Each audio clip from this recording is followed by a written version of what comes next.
اعوذ باللہ من الشیطان الرجیم بسم اللہ الرحمن الرحیم الحمد لأہلہ والصلاة علی اہلہا واللعنۃ علی اہلہا۔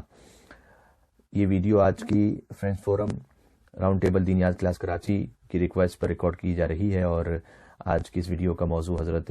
خدیجہ سلام اللہ علیہا ہے۔ اللہم صلی علی محمد وآل محمد۔ حضور نبی کریم صلی اللہ علیہ وآلہ وسلم نے مولا علی علیہ السلام سے ارشاد فرمایا تھا کہ علی، 4 خواتین وہ ہیں کہ جو تمام عالمین کی خواتین میں سب سے بہتر ہیں، اور ان میں حضرت مریم اور حضرت آسیہ اور حضرت خدیجہ اور حضرت فاطمہ زہرا سلام اللہ علیہن۔ ایک بڑی لطیف حدیث ہے جو بہار الانوار میں جلد نمبر 43 صفحہ نمبر 32 پر موجود ہے، جس میں حضور صلی اللہ علیہ وآلہ وسلم نے ارشاد فرمایا کہ ان اللہ تعالی اعطى 10 اشیاء ل10 من النساء، کہ اللہ نے 10 خواتین کو 10 مختلف الگ الگ ایسے فضائل عطا کیے ہیں کہ جو اپنے اپنے مقام پر بہت زیادہ عظیم ہیں۔ پھر حضور نے اس کی تفصیل بیان فرمائی کہ حضرت حوا جو زوجہ حضرت آدم ہے، انہیں خاص توبہ کی عنایت اور توفیق عطا فرمائی۔ حضرت یوسف علیہ السلام کی زوجہ زلیخا کو حکمت عطا فرمائی۔ حضرت ایوب علیہ السلام کی زوجہ کو عفت اور پاک دامنی عطا فرمائی، کیونکہ حضرت ایوب علیہ السلام نے بہت سخت ترین حالات میں زندگی گزاری تھی۔ ان حالات میں بھی حضرت ایوب کی زوجہ کو ایک خاص عفت اللہ سبحانہ وتعالیٰ نے عطا فرمائی۔ اس طرح سے حضرت مریم کو خواب فرمایا۔ ان تفصیل کو بتلاتے ہوئے حضرت سلیمان کی زوجہ بلقیس کو خاص عقل عطا فرمائی۔ اسی طرح سے حضرت خدیجہ سلام اللہ علیہا کے لیے یہ ارشاد فرمایا کہ اللہ نے اپنی خاص رضا یعنی مرضی حضرت خدیجہ سلام اللہ علیہا کو عنایت فرمائی، سبحان اللہ۔ اور حضرت فاطمہ زہرا سلام اللہ علیہا کے لیے ارشاد فرمایا کہ انہیں اپنے خاص علم سے نوازا۔ تو حضرت خدیجہ اس خاص مقام پر ہیں کہ اللہ کی رضا کی حامل ہیں، اور ان میں بھی، ان 10 خواتین میں بھی حضرت خدیجہ کو یہ مقام حاصل ہے کہ وہ ام المومنین ہے، مومنین کی ماں ہے، جیسے کہ سورہ احزاب کی آیت نمبر 6 میں ارشاد فرمایا اللہ سبحانہ وتعالیٰ نے کہ النبی اولیٰ بالمؤمنین من انفسہم، کہ نبی اولیٰ ہے مومنین سے ان کے نفسوں پر، وازواجہ امہاتہم، اور نبی کی جو ازواج ہیں وہ ان مومنین کی مائیں ہیں۔ تو یہ بہت بڑا مقام ہے۔ اس نسبت کا جو احترام رکھتے ہوئے نبی کے دین کے ساتھ وفادار رہے، اس خاتون کا اتنا بڑا احترام ہے کہ وہ مومنین کی ماں ہے۔ اس بات کو سمجھنا بہت ضروری ہے کہ سورہ تحریم میں اللہ نے نبی کی 2 ازواج کو بہت سخت تنبیہ بھی فرمائی ہے۔ حضور اپنی ایک زوجہ حضرت زینب بنت جحش کے پاس، یا حضرت ام سلمہ، دونوں سے یوں روایت ہے کہ ان کے پاس جب تشریف لے جاتے تو شہد کا پانی وہاں پر پیا کرتے تھے۔ بقیہ جو ازواج ہیں انہیں اس سے حسد محسوس ہوتا تھا، تو انہوں نے ایک پلان اور منصوبہ یہ بنایا کہ ہم جب حضور ہمارے گھر پر آئیں گے تو ہم ان سے یہ کہیں گے کہ آپ کے منہ سے نعوذ باللہ من ذالک خاص قسم کی بو آ رہی ہے۔ اور جب ان ازواج نے کہنا شروع کیا تو حضور نے یہ فرمایا کہ اب سے میں شہد کا پانی نہیں پیوں گا، اپنے اوپر حرام کر دیا گویا حضور نے۔ تو اللہ سبحانہ وتعالیٰ نے باقاعدہ سورہ تحریم کی پہلی آیت میں فرمایا کہ اے رسول، آپ کیوں ان چیزوں کو اپنے اوپر حرام کرتے ہیں جنہیں اللہ نے آپ کے لیے حلال کیا ہے۔ پھر حضور اپنی ایک زوجہ کے گھر تشریف لے گئے تو ایک دوسری زوجہ کو اس سے حسد ہوا، اور پھر اللہ نے تنبیہ فرمائی کہ باقاعدہ 2 ازواج کا ذکر کرتے ہوئے کہ اگر تم نے توبہ کر لی، تم دونوں نے، یہ طرح کا صیغہ ہے کہ اگر تم دونوں نے توبہ کر لی، سورہ تحریم کی آیت نمبر 4 میں، کہ ان تتوبا الی اللہ، اگر تم پلٹ جاؤ، توبہ کرو اللہ کی طرف، جبکہ تمہارے دلوں میں تو کجی آ چکی ہے، تو بہتر ہے تمہارے لیے، اور اگر تم نے اس توبہ کو نہیں کیا تو اللہ تمہارے بدلے میں ان ازواج کو حضور کو عطا فرما دے گا کہ جو مسلمان ہوں گی، مومنہ ہوں گی، عابدہ ہوں گی، توبہ کرنے والی ہوں گی، ان میں چاہے وہ بیوہ ہوں چاہے وہ جوان ہوں۔ اور پھر سورہ تحریم کے اختتام پر یوں بھی تنبیہ فرمائی گا، ضرب اللہ مثلا للذین کفروا امرأۃ نوح وامرأۃ لوط کانتا تحت عبدین من عبادنا صالحین فخانتاہما فلم یغنی عنہما من اللہ شیئا وقیل ادخلا النار مع الداخلین، کہ اللہ نے کافر عورتوں کے لیے حضرت نوح اور حضرت لوط کی بیویوں کو مثال بنا کر پیش کیا ہے، جبکہ یہ دونوں ہمارے صالح بندوں کی بیویاں تھیں، فخانتاہما، لیکن چونکہ انہوں نے نبی کے دین کے ساتھ خیانت کی۔ ہمارے پاس ایک تقریباً اجماع ہے اس بات پر کہ جو نبی کے نعوذ باللہ من ذالک جسمانی اعتبار سے کوئی خیانت نہیں کرتی، لیکن اگر نبی کے دین کے ساتھ اور اس وفاداری میں انہوں نے خیانت کر دی اور وہ نبی کے دین کے مقصد سے کسی اور راستے پر چلی گئیں تو کانتا تحت عبدین من عبادنا صالحین فخانتاہما فلم یغنی عنہما من اللہ شیئا، تو ان کو نیک بندوں کی بیویاں ہونا اللہ کے پاس بچانے والا نہیں ہے. وقیلت خل النار مع الداخلین، ان سے کہا جائے گا کہ جاؤ جہنم میں داخل ہونے والوں کے ساتھ تم بھی جہنم میں داخل ہو جاؤ. تو ام المومنین کی نسبت بہت عظیم الشان ہے، اس شرط کے ساتھ کہ اس نسبت کا احترام رکھا جائے. اور جیسے کہ حضور کا چچا ابو لہب، اس کا بھی تعلق، اس کی بھی نسبت ہے، لیکن تب ابی لہب یوں مطلب چونکہ حالت کفر میں، لہذا کہا گیا کہ اے ابو لہب تیرے ہاتھ ٹوٹ جائیں. تو اسلام میں نسبت کا بھی احترام ہے اس وقت کہ جب کردار بھی اتنا عظیم الشان ہو، اور یہ عالی ترین مرتبہ میں نظر آتا ہے حضرت خدیجہ سلام اللہ علیہا میں. سبحان اللہ، کیا کہنا کہ حضور کو ارشاد فرمایا کہ وَالضُّحَىٰ وَاللَّيْلِ إِذَا سَجَىٰ مَا وَدَّعَكَ رَبُّكَ خَيْرٌ لَكَ مِنَ الْأُولَىٰ وَلَسَوْفَ يُعْطِيكَ رَبُّكَ فَتَرْضَىٰ أَلَمْ يَجِدْكَ يَتِيمًا فَآوَىٰ وَوَجَدَكَ ضَالًّا فَهَدَىٰ وَوَجَدَكَ عَائِلًا فَأَغْنَىٰ. یہ سورہ نمبر 93 ہے، جس میں اللہ سبحانہ وتعالیٰ نے قسمیں کھانے کے بعد ارشاد فرمایا کہ آپ یتیم تھے تو ہم نے آپ کو پالا، اور آپ تنگ دست تھے تو ہم نے آپ کو غنی بنا دیا. پالا حضرت عبد المطلب اور حضرت ابو طالب علیہ السلام نے، اور تنگ دست سے غنی بنایا. تقریباً تمام شیعہ سنی تفاسیر میں آپ کو یہ جملہ کسی نہ کسی کیفیت میں مل جائے گا کہ اغناہ بمال خدیجہ، کہ اللہ نے نبی کریم کو صلی اللہ علیہ وآلہ وسلم حضرت خدیجہ کے مال سے غنی بنایا. تو اور بلکہ جب ازدواج ہوا تو یہاں تک فرمایا کہ المال مالک والبیت بیتک وانا امتک، کہ میں آپ کی کنیز ہوں اور یہ مال آپ کا مال ہے، یہ گھر آپ کا گھر ہے. بڑے بڑے ثروت مندوں نے حضرت خدیجہ کے پاس رشتہ ازدواج کو بھیجا تھا. یہاں تک ملتا ہے تاریخ میں کہ کچھ لوگوں نے یہاں تک کہا کہ ہم اونٹ سونے سے لدا ہوا وہ بطور مہر آپ کو دینے کو تیار ہے، لیکن بی بی نے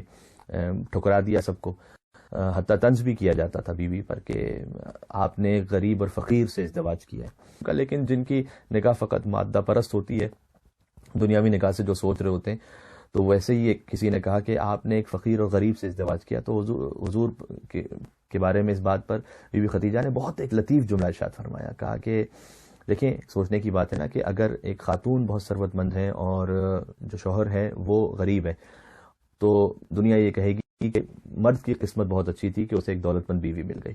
لیکن اگر برعکس ہو کہ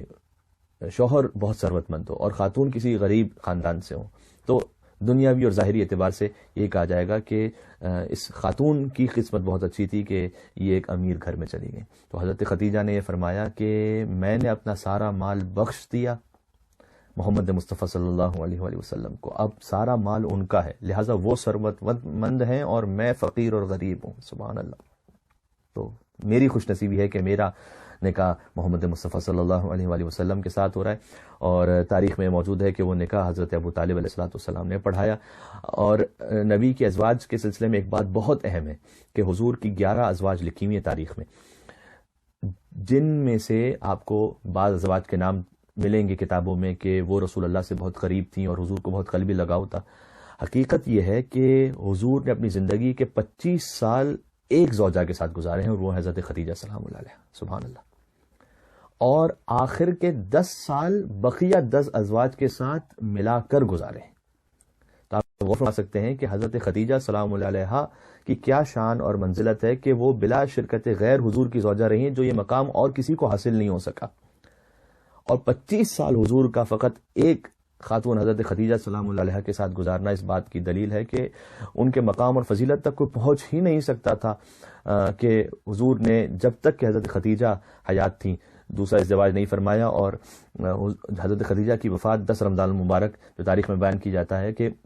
10 میں بعثت، یعنی حضور نے اعلان نبوت جب فرمایا تو اس کے 10ویں سال میں بی بی کی وفات ہوئی. اسی سال حضرت ابو طالب کی بھی وفات ہوئی، جسے عام الحزن قرار دیا حضور نے. اور بڑی لطیف تعبیرات ہیں تاریخ میں اگر آپ ملاحظہ فرمائیں. مثال کے طور پر کانا یسکن الیہا، ملتا ہے کہ رسول اللہ صلی اللہ علیہ وسلم سکون محسوس کرتے تھے حضرت خدیجہ کے پاس. اور یہ بالکل عین آیت قرآنی کے مطابق ہے. سورہ روم کی جو آیت نمبر 21 ہے کہ وَمِنْ آیَاتِهِ أَنْ خَلَقَ لَكُم مِّنْ أَنفُسِكُمْ أَزْوَاجًا لِتَسْكُنُوا إِلَيْهَا وَجَعَلَ بَيْنَكُم مَّوَدَّةً وَرَحْمَةً. یہ اللہ کی نشانیوں میں سے ہے کہ اس نے تمہارے درمیان جوڑوں کو خلق کیا ہے اور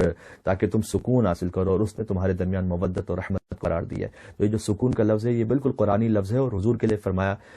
جاتا ہے تاریخ میں کہ کانا یسکر الیہا، کہ حضور خاص ایک سکون اور مودت اور رحمت کو احساس کرتے تھے حضرت خدیجہ کے پاس، لہٰذا جمال و کمال میں بے مثال تھیں حضرت خدیجہ۔ اور یہاں تک کہ کتاب مسلم جو اہل سنت برادران کے یہاں بہت اہم کتاب سمجھی جاتی ہے، جلد نمبر 7 میں یہ جملہ موجود ہے کہ جب حضرت خدیجہ حضور غار حرا پہ ہوتے تھے اور جن لوگوں نے وہاں پر اس مقام کی زیارت کی ہے، کتنا بلند مقام ہے وہاں پر، حضور خاص عبادت کے لیے اللہ کے حکم سے وہاں پر ہوتے تھے، حضرت خدیجہ ان پہاڑوں پر چڑھ کر اور جا کر اور سنگلاخ چٹانوں میں کبھی اس پتھر پر کبھی اس پر پہنچ کر حضور کے پاس حضور کی خدمت کیا کرتی تھی۔ یہاں تک ایک موقع ایسا آیا کہ جبریل نازل ہوئے اور کہا کہ یا رسول اللہ، آپ حضرت خدیجہ کو یہ پیغام پہنچا دیجئے کہ اللہ اپنا سلام پیش کر رہا ہے حضرت خدیجہ تک۔ یہ میں سبحان اللہ صحیح مسلم کی روایت سنا رہا ہوں آپ کو جلد نمبر 7 سے، کہ اللہ اپنا سلام پیش کر رہا ہے اور اے اللہ کے رسول میرا بھی سلام پیش کر دیجئے گا۔ اور جب بعض احباب کو اعتراض ہوتا ہے کہ آپ حضرت خدیجہ کے ساتھ سلام اللہ علیہا کیوں کہتے ہیں، تو جب اللہ نے سلام کہا ہے تو اور کیا کہا جائے پھر انہیں، اگر سلام اللہ علیہا نہ کہا جائے تو۔ اسی طرح سے پھر فرمایا کہ ان اللہ عز وجل لا یباہی بکی کرام ملائکتہ کل یوم مرارا، اے خدیجہ اللہ کئی مرتبہ، سبحان اللہ کئی مرتبہ فخر کرتا ہے ملائکہ کی محفل میں آپ پر۔ یہ جملے آپ کو احادیث کی کتابوں میں مل جائیں گے۔ اس طرح سے خود صحیح مسلم کے لیے یہ جملہ موجود ہے کہ انی قد رزقت حبھا، یہ بھی بہت بڑی بات ہے کہ حضور نے فرمایا کہ مجھے اللہ نے خدیجہ کی محبت بطور رزق عطا فرمائی، سبحان اللہ۔ یعنی یہ کہ دیکھیں حضور ہے مجسم توحید، ان صلاتی و نسکی میری عبادت، میری حیات، میری موت، سب کچھ اللہ کے لیے، تو حضور کے دل میں کبھی غیر اللہ کا کوئی تصور نہیں آتا۔ یعنی حضرت خدیجہ کی محبت خدا کی راہ اور راہ توحید کے عین مطابق تھی، اتنا اس میں انسجام تھا اور ہم آہنگی تھی حضرت خدیجہ کی محبت میں اور توحید پروردگار کی راہ میں، کہ حضور نے یہ فرمایا کہ مجھے خدیجہ کی محبت از حیث رزق عطا کی گئی۔ اور اس مقام کی وجہ سے بعض ازواج کو بڑا حسد بھی ہوتا تھا، اور یہاں تک کہ حضرت سیدہ سلام اللہ علیہا، فاطمہ سلام اللہ علیہا، ان کے سامنے بھی ایک گستاخی کی گئی کہ نبی کی ایک زوجہ نے ایسی بات کہی حضرت خدیجہ کے لیے کہ بی بی فاطمہ کی ماں ہے حضرت خدیجہ، تو ان کا دل بڑا رنجیدہ ہو گیا۔ تو حضور نے سوال کیا کہ فاطمہ آپ کیوں غمگین ہیں؟ فرمایا کہ میرے سامنے میری ماں پر یہ طنز کیا، تو حضور نے عجیب ہے، تو حضور نے جواب دیا کہ ان بطن امکی کان للامامت وعان، سبحان اللہ، کہ اے سیدہ آپ فکر نہ کریں، آپ کی ماں کا بطن مطہر امامت کا ظرف تھا۔ کیا کہنے، یعنی 11 ائمہ کا ظرف ہے، ان کے نور کا، اشہد انک کنت نورا فی الاصلاب الشام، ائمہ علیہ السلام کا نور اصلاب شام خاص ارحام مطہرہ میں منتقل ہوتا ہے۔ 11 ائمہ کے انوار کا ظرف ہے بطن خدیجہ سلام اللہ علیہ۔ یہ بنص حدیث معصوم آپ کو سنا رہا ہوں، اور یہ یعنی یہ بطن لیاقت رکھتا ہے کہ 11 ائمہ کی ماں بن سکے حضرت خدیجہ سلام اللہ علیہ۔ اور دہوم بعثت میں بی بی کی وفات ہوئی، حضرت فاطمہ بہت شدت سے گریہ فرماتی تھیں اور اپنی ماں کی جدائی پر، یہاں تک کہ جبرائیل خود خدا کی جانب سے تسلی دینے کے لیے نازل ہوئے اور فرمایا کہ یا رسول اللہ اپنی دختر سے کہیے گا کہ اللہ نے آپ کی ماں کا بہت عظیم مقام رکھا ہے اور وہ جنت میں حضرت آسیہ اور حضرت مریم کے ساتھ ہیں۔ اور ام ایمن جو حضور کی ایک آزاد کردہ کنیز، ام فضل، انہوں نے غسل میت دیا حضرت خدیجہ کو، اور حضور نے اپنی چادر اڑھائی اور پھر جنت سے ایک چادر آئی حضرت خدیجہ کے لیے، وہ بھی بطور کفن اس میں شامل کی، اور پھر حضرت خدیجہ کی تدفین فرمائی جنت المعلی میں۔ یہ جو حضرت عبد المطلب، حضرت ابو طالب، حضرت خدیجہ کی قبور ہیں، انہیں مسمار کیا گیا 1925 میں۔ آل سعود نے جب مدینہ منورہ میں جنت البقیع کو مسمار کیا تو مکہ مکرمہ میں جنت المعلی کو بھی مسمار کیا گیا۔ ہماری خدائے متعال سے دعا ہے کہ اے پاک پروردگار ہمیں سیرت حضرت خدیجہ سلام اللہ علیہ پر چلنے کی توفیق عنایت فرما، بالخصوص ان کا جو انفاق تھا فی سبیل اللہ، انہوں نے قربان کیا راہ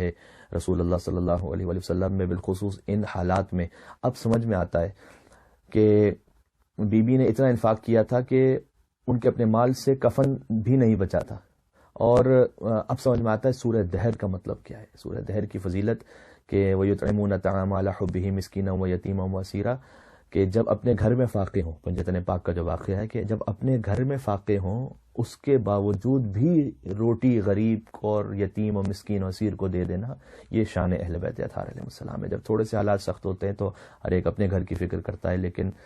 حضرت خدیجہ کا پیغام ہے کہ تسلیم برسالت رہیں، ولایت کو قبول کریں. اور بقیہ ازواج کے ساتھ یہی معاملہ تھا کہ ان میں سے بعض نے ولایت کو ویسے قبول نہیں کیا بعد از رسول، اور حتیٰ یہ کہ زمانہ رسول میں بھی دل سے، کہ جو حضرت خدیجہ سلام اللہ علیہ کا خاصہ تھا. اللہ سے دعا ہے کہ وہ ہمیں حضرت خدیجہ کی شفاعت دنیا اور آخرت میں عطا فرما. اور پروردگار جو اس وقت رزق کے حوالے سے پریشان ہے، تجھے حضرت خدیجہ کے انفاق کا صدقہ ہے، ان کے رزق حلال میں وسعت و کثرت و برکت عنایت فرما. اور حضرت خدیجہ کی جو قبر مطہر مسمار ہے اس کی تعمیر کے اسباب بطفیل ظہور امام زمان علیہ السلام جلد سے جلد قرار فرما. راؤنڈ ٹیبل دینیات کلاس میں ایک وہ شخصیت جو اس وقت دنیا میں نہیں رہی، ان کی بے پناہ خدمات ہیں اور سینکڑوں شاگرد ہیں ان کے جنہوں نے اس سسٹم کا آغاز کیا تھا اور کے بانیوں میں سے شمار ہوتے ہیں جناب مرحوم غلام علی پنجوانی صاحب. ان کے لیے ایک سورہ فاتحہ کی گزارش ہے آپ تمام احباب سے. وصلی اللہ علی محمد وآلہ الطیبین الطاہرین.